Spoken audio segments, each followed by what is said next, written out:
Welcome everybody. This is Rev Games coming at you again with a game theory video. And if you didn't watch the first one, um, I'll just kind of explain the impetus behind this, which is that there are a lot of really good technical players in really a lot of the legacy formats, Goat and Edison, which are what I play. But there are quite a few, especially watching commentaries and stuff. Um, I think theoretical um, errors with how people think about plays and how they make decisions before they know the outcome. And that really is going to be a recurring theme with a lot of these types of videos is that in really any card game, you do have to make decisions with imperfect information and um, understand how to make decisions with imperfect information since you don't know what the outcome of that decision is going to be.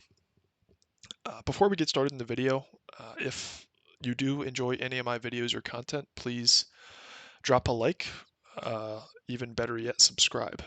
That'd be helpful. Or even leave a comment if you have some nice thoughts. Except for you.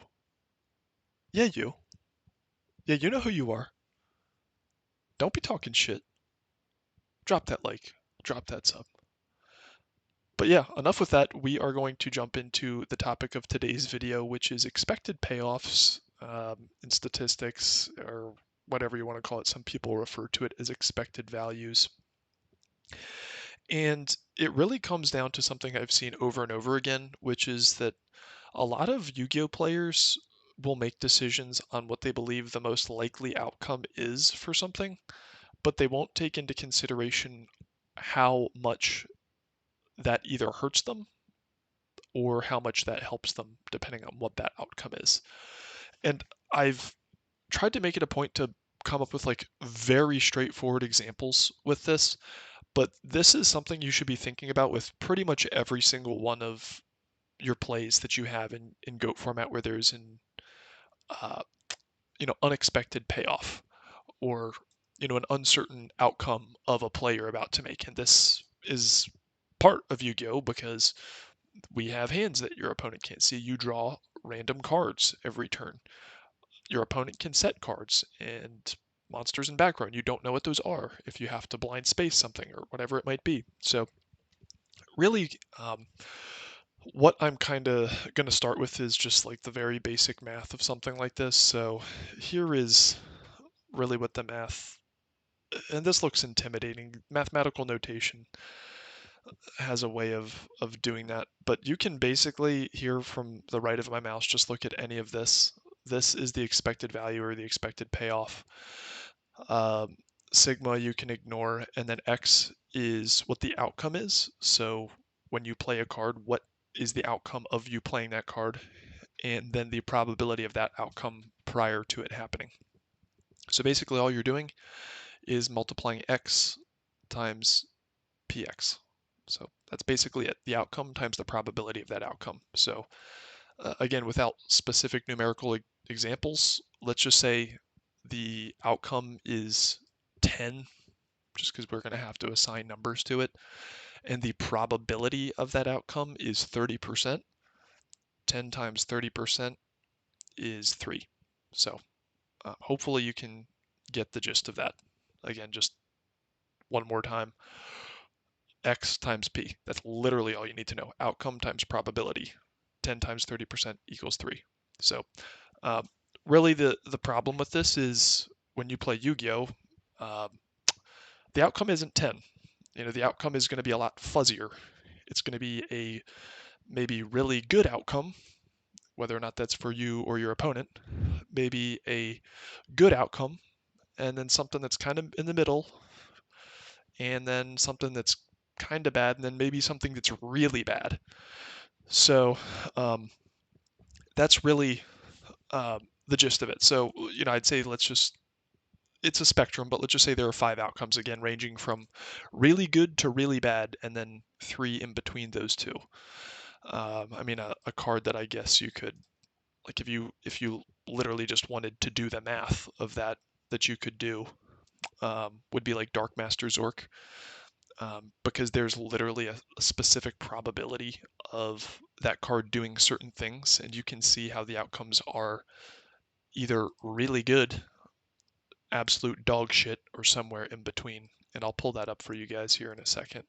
This thing always times me out, which is super frustrating when I switch tabs. If somebody knows how to stop that, um, let me know. That'd be dope. Okay, so like here, let me read this. You can roll a 6-sided die, and if you roll a 1 or 2, you destroy one monster. So a 1 or a 2, that's a 2 out of 6, or in this case, a 1 out of 3 if you simplify it, which is about 33.33%, repeating, of course, for you memers out there. You destroy one monster. If you roll a 3, 4, or a 5, that's 3 outcomes out of 6, which is 50%. Sorry, I read it. You destroy one monster, 50% destroy one monster, 33% to destroy everything your opponent owns, and then a 1 out of 6 to destroy all monsters you own, which is a little above 16%, about 16.8-ish, if I'm doing my mental math correctly, percent. So that's kind of how you do it. So, if you did, just to again give you a real life example, um, this middle outcome, let's just say it was 3, 4, or 5, which is your 50% probability. Your outcome, let's just say, is right smack dab in the middle, so we'll call it a 5 out of, let's just say, a spectrum from 1 to 10. Your expected payoff, 5 times 50% is 2.5. So I don't want to get too long in the tooth about that. Hopefully you can follow along. You're literally just multiplying two numbers. That's how to calculate an expected value. Again, this looks daunting. Mathematicians like to stroke their own egos with this notation. Although I guess you kind of need it, if you have to read math. But really, I think I'll get to another point, which is probably a lot more common than seeing a Dark Master Zork, because this card isn't really played other than in Ritual Chaos. And the fact that you are going to need to at least mentally approximate how likely a good outcome is versus how likely a bad outcome is. And it can just be good versus bad because you really don't know in real Yu-Gi-Oh! Like, you don't have like specific like outcomes like this. Like, yeah, you're gonna have a range and you're gonna have to use more general gut math than sitting here dicking around on a calculator. But where I've seen this issue a lot is how people call reasoning, and this should be again a very, very blatantly obvious example of kind of what I'm getting at with this video, which is with reasoning. If you're familiar with reasoning gate turbo decks, and I'll just pull up, I don't even know, I have all these labeled differently, so they've been iterated on a lot. This probably isn't the best example, but like a regular reasoning gate turbo deck, oh god, yeah, some of these are just so experimental. This isn't going to be yeah, this is a good one. So I'm going to remove the time wizard and put a crane in here. And this is going to be a lot more similar to what your typical reasoning gate deck is going to look like nowadays. So let's say your opponent's using this deck and you have a feeling that their monster lineup is going to look something like this, which it probably will. And they play reasoning and you have no information on the grave. And let's just say you have nothing on board, because we're going to get to that later. What you have to think about is there are a few targets. So there's Demok, there's Jinzo, there's 3 cranes, and a Toon Cannon Soldier. What you have to think about is that obviously Sacred Crane or hitting a Toon Cannon Soldier is the most likely outcome, and it's probably something closer to this. Like, a lot of people are just playing 2 crane at this point. So out of the, 5 targets you have, there's a 60% chance to hit a level 4. So the most likely outcome is to hit a level 4. But you also have to consider what the relative payoff is of them hitting a Sacred Crane, a Toon Cannon Soldier versus something like maybe even a DMOC, and we'll get to Jinzo in a second. But the payoff for Crane is you just draw a card. The payoff for Toon Cannon Soldier, you actually don't really care if they hit this. It's like, okay, you got it on board. I guess you can blow it up to get a Dark in the Grave, but this really isn't that big of a deal. It can't attack this turn. So the expected payoff for hitting a 4, if you call 4, it's actually quite low. So what a lot of the times the correct play is, especially if there's a few spells in the grave at this point, and maybe even not, because they're probably going to mill a few anyway with reasoning, is to pick 8. Because yet it is one of the least likely outcomes. You only have a 1 in 5 of hitting it. But the expected payoff or the detriment to you if your opponent hits 8 when they play reasoning is so high that it's probably correct to just call 8. And the second thing you might be asking is Jinzo, and that is where your own board or your own hand comes into play. There are a lot of times when I'm playing up against Reasoning Gate and I just happen to draw 3 traps or 4 traps, or maybe it's game 2 and I sighted in a Threatening Roar, and I'm going to need to activate that. Well, the detriment to me as a player, if I don't have something like a Scapegoat or something that I can use, of my opponent being able to get out of Jinzo is so high that I don't care if it's more likely that they hit the Crane. They can Crane all day if they want to, but you should be calling 6, because if they hit 6, you lose. And that is the biggest payoff that your opponent can have. So that's, again, like if this isn't making sense, yikes. This should be a pretty straightforward concept.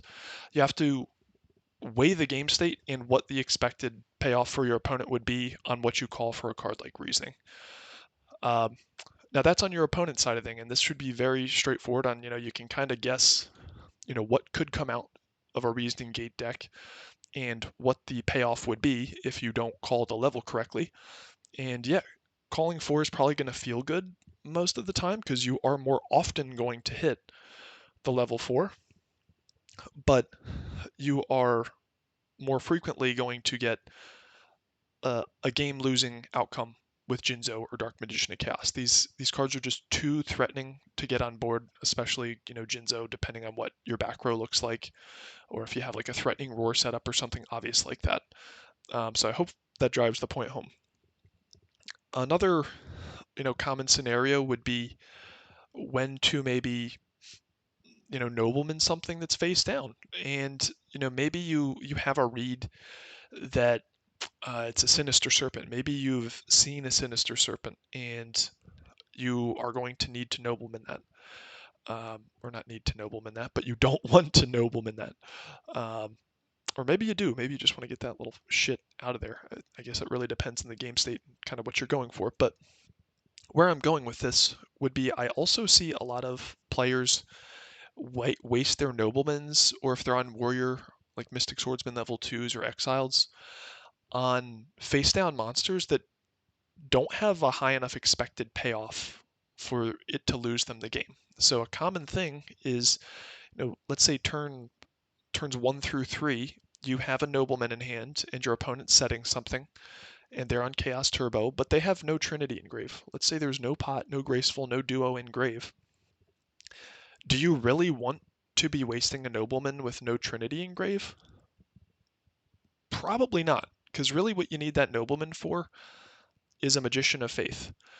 And you have to wonder if your opponent is just going to be getting back like an Upstart Goblin or something like that with a Magician of Faith. Yeah, that's, good, but it's not game losing. So that's, again, another quite straightforward example of, what the expected outcome or payoff is versus the likelihood is of the outcome. I'm not going to really ramble on too much on this. I'll try to summarize it really as concisely as possible, but the main takeaway, if you just want a TLDR of what this video is kind of trying to get at, is that you should not be playing strictly for the most likely outcome. It is a function, and it is correctly or correct to play. Um, how am I going to word this? It's correct to make a play that's a function of not only the expected probability of what that outcome is, but also the expected payoff of that probability. So that's it. That's really it. Um, again, like something like maybe even more obvious would be if your opponent has like one back row and it's a very heavy um, chainable back row deck. Like let's say you're playing against Chaos Turbo and they run a bunch of jars and Regeki breaks and whatever it might be. This one's even more obvious, which is that if you have the ability to go for game and you have a mystical space typhoon in hand, you obviously are just going to blind space. Like obviously, because your expected payoff is winning the game. Like that's the point. Like that's the highest expected payoff that you can do. And no one would argue that you know not blind spacing there is correct. Like obviously you just gun it. So hopefully that drives the point home even further. I like to bring out these extreme obvious examples just to drive a point home. Um, the trick is that when you're making decisions in game like this, it's a lot more gray. Um, so just keep it in the back of your mind. You don't want to just play for probabilities, but a function of probabilities and expected payoffs. There, I said it a little bit more concisely. Hopefully that helps. If you like these videos or you have any other ideas, drop them down in the comments. And again, guys, thanks for watching. Like, comment, subscribe. Peace.